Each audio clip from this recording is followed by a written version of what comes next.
വെള്ളാപ്പള്ളിയെ ചുറ്റിപ്പറ്റി ഒരു നിലയ്ക്കാത്ത തർക്കത്തിലൊന്നും കമ്മ്യൂണിസ്റ്റ് പാർട്ടി ഇല്ല.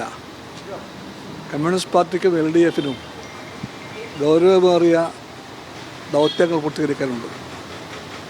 ആ ദൗത്യങ്ങൾ വലതുപക്ഷ വർഗീയവാദ ഫാസിസ്റ്റ് ആശയങ്ങളെ ചെറുത്തുകൊണ്ട്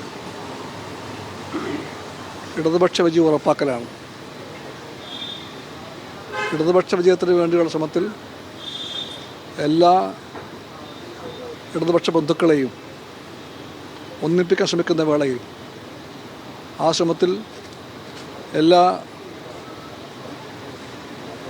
മതനിരപേക്ഷവാദികളെയും ഒന്നിപ്പിക്കാൻ ശ്രമിക്കുമ്പോൾ വെള്ളാപ്പള്ളിയുമായുള്ളൊരു നിലയ്ക്കാത്ത തർക്കത്തിൽ പോകുന്നത് രാഷ്ട്രീയമായി ഒരിക്കലും ബുദ്ധിപൂർവമല്ല. അതുകൊണ്ട് കമ്മ്യൂണിസ്റ്റ് പാർട്ടിക്ക് താല്പര്യമില്ല തർക്കത്തിൽ. അതൊന്നും അല്ലല്ലോ. അതങ്ങനെ പറ്റും.